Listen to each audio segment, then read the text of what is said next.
अन्नदाता अन्नदाता अन्नदाता नीत तुम्हारा अन्नदाता, पग पग पर है संग तुम्हारे अन्नदाता।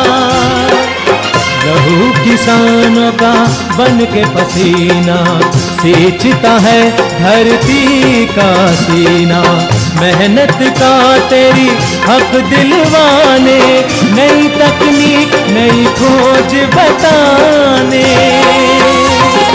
पशुधन को गुणवान बनाना, पौध सुरक्षा को सिखलाना, खेती के सब गुर समझाने, भारत का सरताज बनाने, आठों पहर है संग तुम्हारे अन्नदाता अन्नदाता।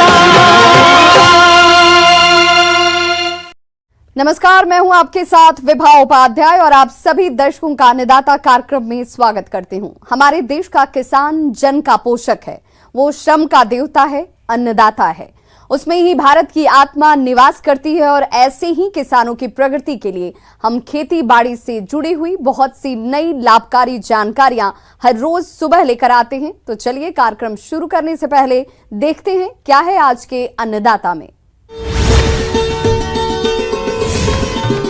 बेमौसम बारिश और ओलावृष्टि से फसलें हुई चौपट।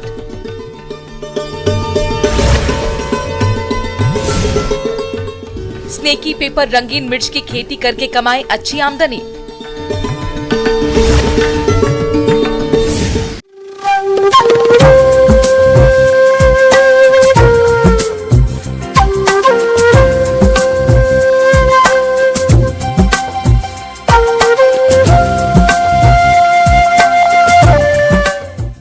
राज्य में पिछले दिनों हुई बेमौसम बारिश और ओलावृष्टि से कई जिलों में भारी नुकसान हुआ। इस समय फसलें पकाव पर थीं और अचानक हुई बेमौसम बारिश और ओलावृष्टि ने फसलों को चौपट कर दिया। फसलें तेज हवा के साथ आड़ी गिर गईं। कई जगह तो फसलें पूरी तरह चौपट हो गईं। ऐसे में किसान करे तो क्या करे? आइए मिलते हैं कुछ ऐसे ही किसानों से जिनकी फसलों में इस बारिश के कारण नुकसान हुआ है।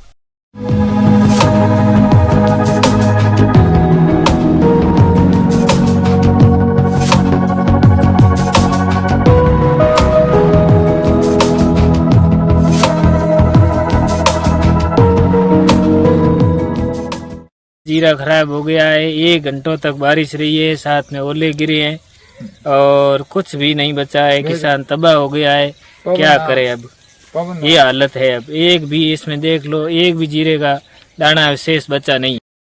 जीरे में देखो दोनों एक ही नहीं रही हो, बरसात 1 घंटों भरी बिल्कुल नष्ट हो गई हो, कुछ नहीं रही हो। 1 घंटों बूटो है माँ जकेर माँ दोनों नहीं रही हो, दोनों माँ गड़ाई भेड़ा अनाप शनाप में बूटो माँ।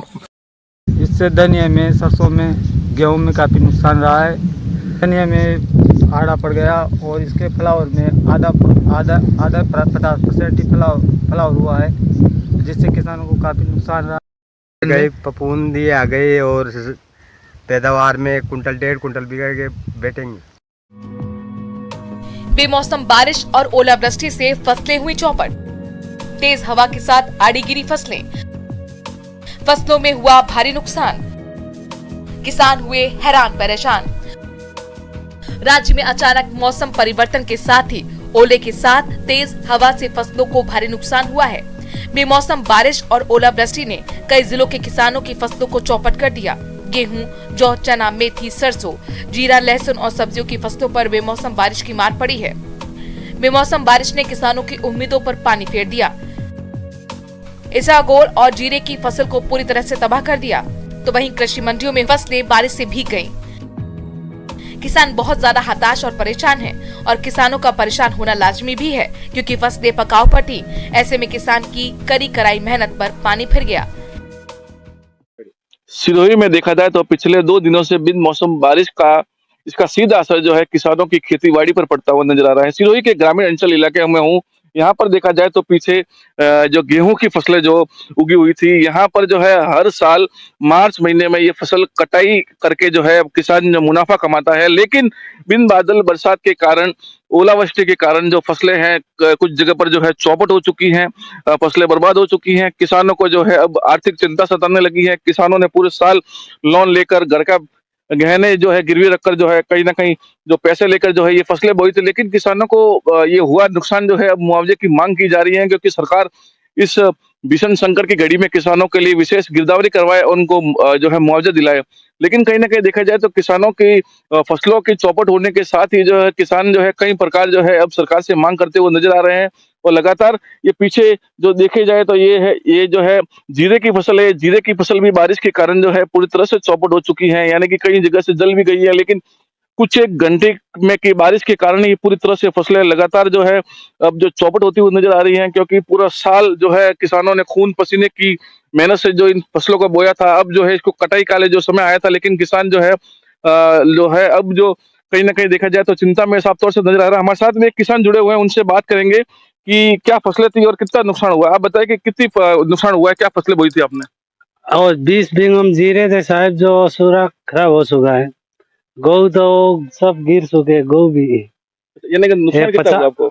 नुकसान हुआ होगा 4-5 लाख का होगा। यानी कि साफ तौर से यानी कि 4 से 5 लाख का नुकसान का अंदेशा जो है जताया जा रहा है। अब किसान लगातार सरकार से मांग की जा रही है कि किसानों को जो है विशेष राहत दे और आर्थिक पैकेज का जो है घोषणा की जाए। न्यूज़ 18 से प्रतीक सोलंकी, सिरोही, राजस्थान। किसान भाई, अगर आपकी फसलें ओलावृष्टि और बारिश के कारण खराब हो गई हैं, तो आप फसल बीमा कंपनी को टोल फ्री नंबर पर कॉल कर शिकायत दर्ज कराएं। पकी फसलों की कटाई करें और काटी गई फसलों को धूप में सुखाएं, ताकि फसलों को खराब होने से बचाया जा सके।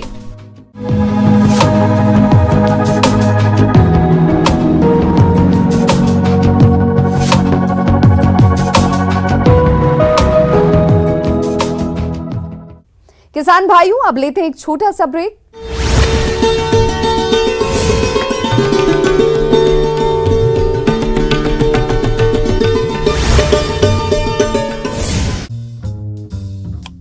जो है मुंबई के आसपास शाम का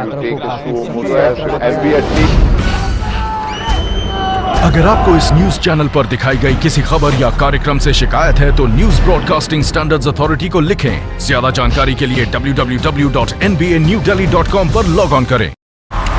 7:56 पर हर तर्क परखा जाता है, पहुंचा जाता है तह तक, सुनी और समझी जाती है हर बारीक बात। राजस्थान पर ही आकर सारी चीजें क्यों फंस रही हैं? तब तक जब तक आपके सवाल का जवाब न मिल जाए। क्राइम डिबेट देखिए रात 7:56 पर।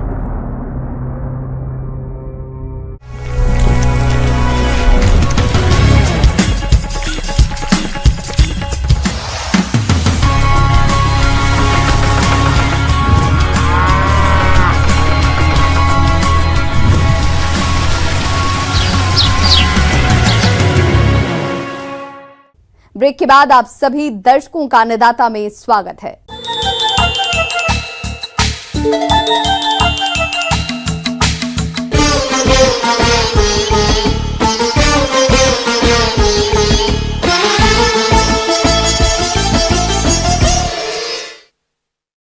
सब्जियों में शिमला मिर्च की खेती का एक बेहद ही महत्वपूर्ण स्थान है। अगर हम इसके स्वाद की बात करें तो शिमला मिर्च की लगभग सभी किस्मों में तीखापन अत्यंत कम या फिर नहीं के बराबर पाया जाता है। इसमें मुख्य रूप से विटामिन ए और सी की मात्रा ज्यादा होती है। आज हम आपको शिमला मिर्च की एक ऐसी किस्म के बारे में बता रहे हैं जिसकी खेती करके किसान ज्यादा आय प्राप्त कर सकते हैं। इस बारे में जानकारी दे रहे हैं कृषि वैज्ञानिक डॉक्टर पुष्पेंद्र सिंह।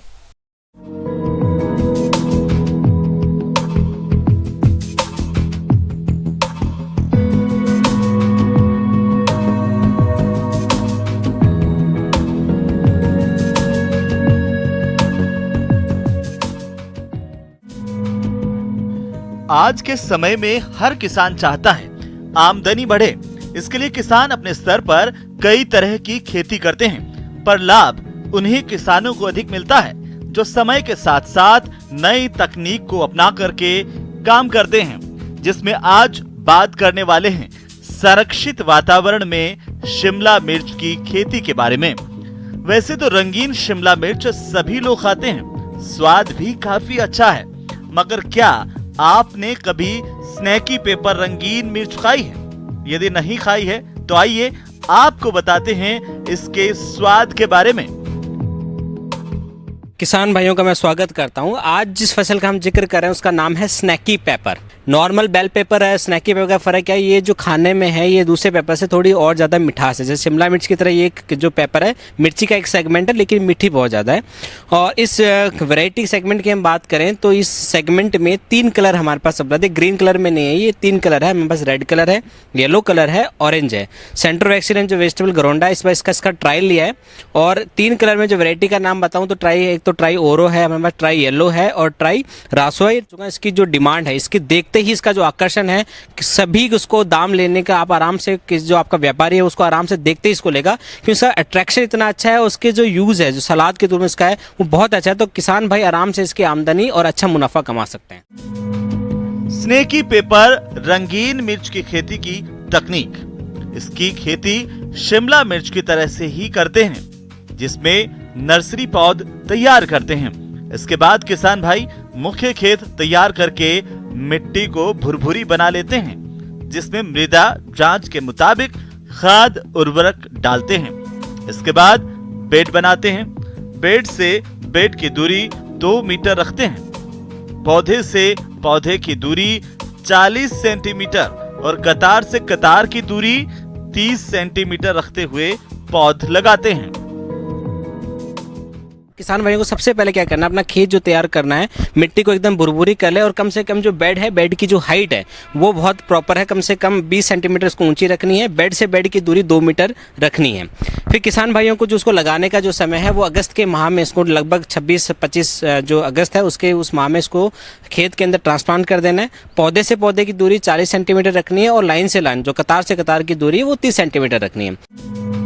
किसान भाइयों, स्नैकी पेपर रंगीन मिर्च की खेती से अधिक पैदावार लेने के लिए फसल लगाने से लेकर फसल तुड़ाई तक के कार्यों को समय समय पर करना जरूरी होता है।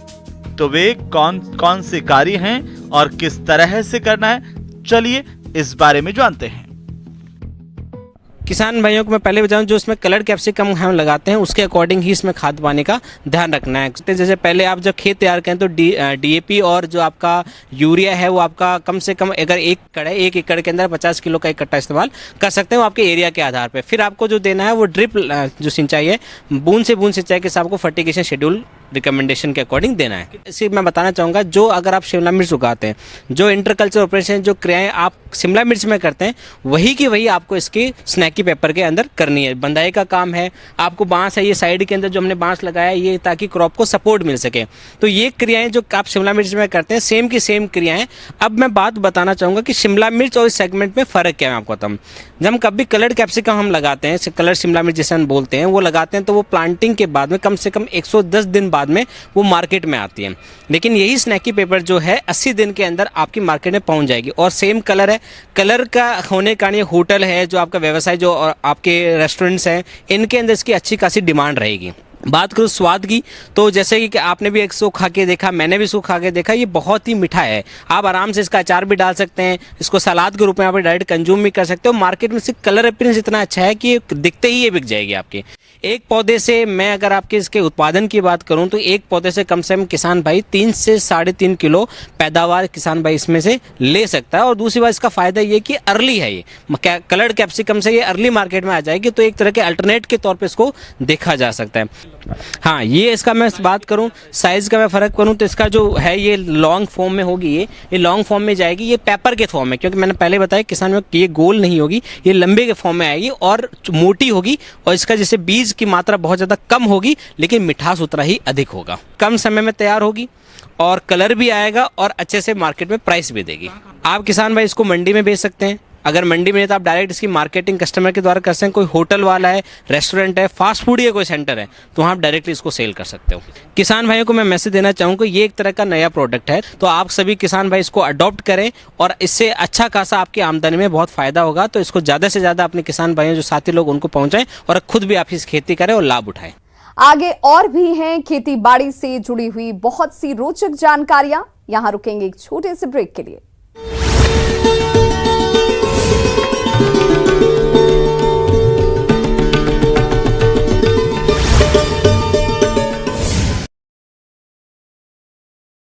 में खड़ी इसबगोल की फसल बर्बाद हुई है, जिससे जिले में करीब 2 अरब रुपए की फसल के बर्बाद होने का अनुमान है। किसानों को उचित मुआवजा देने को लेकर के बीजेपी की ओर से प्रदर्शन किया गया है। चीतलवाना उपखंड कार्यालय पर नारेबाजी की गई। बारां जिले के किशनगंज कस्बे में होली के मौके पर फुलडोज लोकोत्सव की रंगारंग शुरुआत हुई है। अनोखे स्वांग और झांकियों के लिए 137वां लोकोत्सव काफी प्रसिद्ध है और इससे पहले कलश यात्रा के साथ इसका आगाज हुआ। बीकानेर में 1965 और 1971 के बीएसएफ युद्धवीरों के सम्मान में अखिल भारतीय पतंग प्रतियोगिता का शुभारंभ किया गया। टोंक जिले के गावड़ी गांव में लादी देवी हत्याकांड मामले का पुलिस ने खुलासा किया। इस संबंध में इनामी बदमाश रामकिशन मोगिया को मध्य प्रदेश से गिरफ्तार किया गया। झुंझुनू के मंडावा में नगरपालिका चौक पर स्थित महाजन पंचायत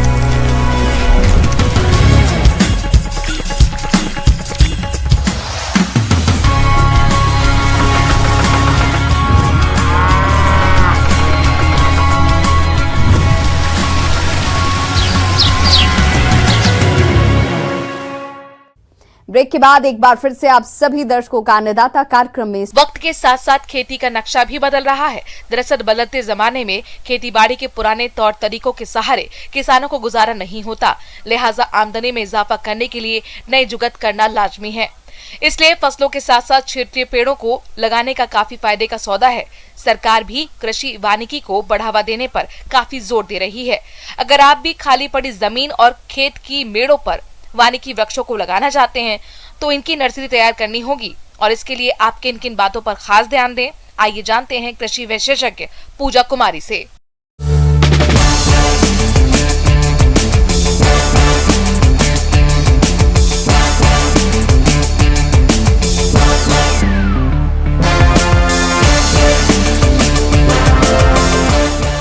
नमस्कार किसान भाई, मैं पूजा कुमारी।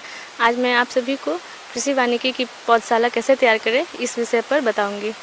तो जैसा कि किसान भाई जानते हैं, कृषि वानिकी एक बहुत ही फ़ायदे का सौदा है। अगर किसान भाई अगर उनकी कोई खेत या ज़मीन खाली पड़ी है या फिर अपने खेतों के मेड़ों पर अगर वानिकी के पौधे लगाते हैं तो उन्हें आर्थिक फ़ायदा होगा। तो सबसे पहले इसमें होती है कि क्या नर्सरी हम कैसे बनाएं इसकी। तो किसान भाई इसके लिए पॉपुलर या फिर सहजन, सागवान, बांस, झाड़ू इत्यादि के पौधों की नर्सरी लगा सकते हैं या फिर इसकी कटिंग को भी वो लगाकर अपनी नर्सरी तैयार कर सकते हैं। नर्सरी या पौधशाला वो स्थान है जहां बीज की बुवाई, पौधों को तैयार करना, तैयार पौधों की देखभाल और उन्हें रोपण के लिए स्थान उपलब्ध कराना होता है। सामान्य तौर पर व्यावसायिक नर्सरी में फल, औषधीय और वानिकी पौधों को तैयार किया जाता है। नर्सरी या तो आप खुले प्रक्षेत्र या पॉली हाउस अथवा ग्रीन हाउस में तैयार कर सकते हैं। पॉली हाउस अथवा ग्रीन हाउस में पौधे लगाना खुले की अपेक्षा अधिक फायदेमंद होता है। सिंचाई निश्चित तापमान, आर्द्रता एवं नमी मिलने की वजह से साधारण रूप से उगाए गए पौधों की अपेक्षा गुणात्मक एवं परिणात्मक रूप से काफी बेहतर होते हैं। तो नर्सरी तैयार करने के लिए किसान भाई या तो खाली पड़ी जमीन का उपयोग करें या फिर पॉली हाउस, नेट हाउस अगर उनके पास है तो ज़्यादा अच्छा रहेगा उनके लिए। नर्सरी लगाने के लिए सबसे पहली चीज़ होती है वो बीजों का चुनाव करना होता है। तो किसान भाई जब बीज का चुनाव करेंगे तो ऐसे पेड़ों को लेंगे जो कि सीधे हों तथा जिनकी शाखाएं कम हो। तो ऐसे पेड़ों के जो बीजे लेंगे वो अधिक उत्तम होता है। इन बीजों को लेने के बाद इनको सुखाकर फिर उसकी ग्रेडिंग करके उसे हम केमिकली ट्रीट करते हैं। रसायन से उपचारित करने के लिए हम क्लोरोपाइरीफॉस नामक दवा का उपयोग करेंगे, जो कि 2 ml प्रति लीटर पानी में मिलाकर हम बीजों को उपचारित करेंगे। अगर किसान भाई पॉपुलर या फिर बांस की कटिंग लेते हैं, उनका कलम तैयार करते हैं, तो उसे भी पहले उपचारित कर लेंगे। उपचारित करने के बाद किसान भाई इसे या तो खाली पड़ी ज़मीन पर या फिर पॉलीथीन के बैग में बनाकर इसकी नर्सरी तैयार कर सकते हैं। पॉलीथीन में बैग बनाकर नर्सरी तैयार करना किसानों के लिए अच्छा होता है, क्योंकि जब इसका वो रोपण करते हैं तो उस समय उन्हें ज़्यादा नुकसान नहीं होता है या फिर परेशानी का सामना नहीं करना पड़ता है। नर्सरी वो स्थान है जहां मूल वृंत तैयार करने के लिए बीजू पौधों की बीज की बुवाई की जाती है। इसके लिए विभिन्न प्रकार की क्यारियां, प्रोट्रे, प्लास्टिक क्रेट्स का प्रयोग किया जाता है। पौधशाला हेतु उपलब्ध 4 इंच चौड़ाई और 10 इंच लंबाई की पॉलीथीन थैलियां लेकर 5 से 6 छिद्र कर लें। थैली के आधे भाग में 10 से 12 छिद्र हो जाएंगे। इसके बाद थैलियों को भरने के लिए पौधशाला की क्यारियों में ही छनी हुई गोबर की खाद, चिकनी मिट्टी और बालू रेत को बराबर भाग में मिलाकर मिश्रण बना लें और फिर थैलियां भरना शुरू करें। थैलियां भरकर क्यारियों में सीधे रखें, जिससे छोटे पौधे कलम लगाने और पानी देने में आसानी होगी। साथ ही आप इनमें दूसरे पौधों को भी लगा सकते हैं। मिट्टी भरेंगे, फिर इसमें बीजों का रोपण करेंगे या फिर कलम का जो उनके पास है उसका रोपण करेंगे। फिर इसे एक कतार में रख लेंगे। कतार में रखने से उन्हें क्या फ़ायदा होगा कि इसकी जब वो सिंचाई करेंगे या फिर जो भी प्रबंधन करेंगे उस समय उनके लिए आसानी होगा। किसान भाई अगर नमी का ध्यान रखें तथा समय समय पर कीटों का या फिर कोई भी बीमारी है उसका रोकथाम करे, प्रबंधन करे, तो उनकी नर्सरी बहुत अच्छी तरीके से तैयार हो जाएगी। अगर कीट का प्रबंधन करना है तो किसान भाई क्लोरोपाइरीफॉस नामक दवा का 2 ml प्रति लीटर पानी में छिड़काव करेंगे। अगर उन्हें अपने पौधों में कोई भी रोग दिखता है या फिर कोई भी ऐसा हानिकारक चीज़ दिखता है तो किसान भाई इसके लिए मैंकोजेब नामक दवा का 2 ग्राम प्रति लीटर पानी में डालकर स्प्रे करेंगे। इस प्रकार किसान भाई अगर वैज्ञानिक तरीके से नर्सरी तैयार करते हैं अपना, तो किसान भाइयों को बहुत ही फायदा होगा तथा इनसे जो पेड़ भी बनेंगे वो काफ़ी स्वस्थ और मजबूत बनेंगे। धन्यवाद।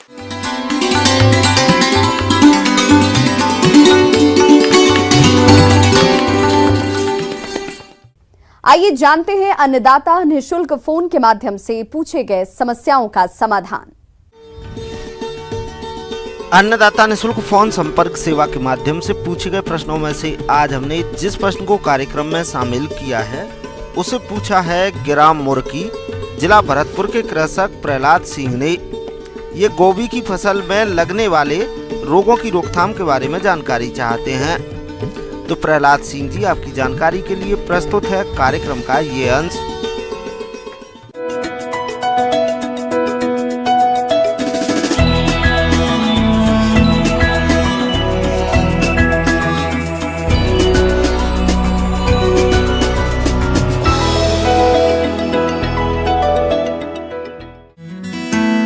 सब्जियों में गोभी वर्गीय सब्जियों का बहुत महत्व है। इसकी खेती राजस्थान और अन्य ठंडे गर्म स्थानों पर बड़े पैमाने पर की जाती है, लेकिन इसकी क्वालिटी और पैदावार कीट रोगों के प्रकोप से बहुत प्रभावित होती है। अगर किसान भाई समय पर इन कीट रोगों की पहचान करके उनकी रोकथाम कर ले तो अधिक उपज प्राप्त कर सकते हैं। किसान भाइयों, गोभी वर्गीय फसल में जिस रोग का प्रकोप अधिक देखने में आता है वो है तना सड़न रोग, जिसे हमारे कुछ किसान भाई सफेद सड़न के नाम से भी जानते हैं। ये फंगस से फैलने वाला रोग है। इस रोग की शुरुआती अवस्था में दिन के समय पौधे की पत्तियां लटक जाती हैं और रात के समय स्वस्थ दिखाई देती हैं। तने के निचले भाग पर जलीय धब्बे दिखाई देते हैं और धीरे धीरे रोग ग्रसित भाग पर सफेद फंगस दिखाई देने लगता है, जिससे तना सड़ने लग जाता है। इसका नतीजा ये होता है कि आगे चलकर उत्पादन में भारी गिरावट देखने को आती है, जिससे किसानों को आर्थिक हानि का सामना करना पड़ता है। इसी तरह किसान भाइयों, गोभी वर्गीय फसल में अल्टरनेरिया काला धब्बा रोग भी काफी देखने में आता है। ये भी फंगस से फैलने वाला एक रोग है। इस रोग की शुरुआती अवस्था में छोटे काले छल्लेदार गोल धब्बे पत्तियों और तनों पर दिखाई देते हैं, जो आपस में मिलकर पत्तियों को सुखा देते हैं, जिससे पत्तियां गिरने लगती हैं। तो किसान भाइयों, इन रोगों से फसल को बचाने के लिए हमें इसकी खेती करने से पहले ही कुछ बातों को ध्यान में रखना होता है। जैसे कि आप खेत की तैयारी के समय 50 किलोग्राम सड़ी हुई गोबर की खाद में 2 से 2.5 किलोग्राम ट्राइकोडर्मा मिलाकर भूमि को उपचारित कर लें और इसी दवा की 6 ग्राम मात्रा से प्रति किलोग्राम बीजों को उपचारित करके बीजों की नर्सरी में बुआई करें और रोपाई के समय भी इसी दवा से पौधे को उपचारित करके रोपाई करें और अधिक मात्रा में यूरिया का प्रयोग ना करें। अगर किसान भाइयों इन बताए गए उपायों को अपनाने के बावजूद भी इन रोगों का नियंत्रण नहीं हो पा रहा है, तो फिर आप इन रोगों के रासायनिक नियंत्रण हेतु मैकोजेब 2 ग्राम और कार्बोनडाजिम 1 ग्राम को मिलाकर जब फसल में फूल बनना शुरू हो जाएं, तब नियमित अंतराल पर 2 छिड़काव 10 दिन के अंतराल पर कर दें, जिससे आप इन रोगों पर नियंत्रण पा लेंगे। और अपने उत्पादन को बढ़ा सकेंगे।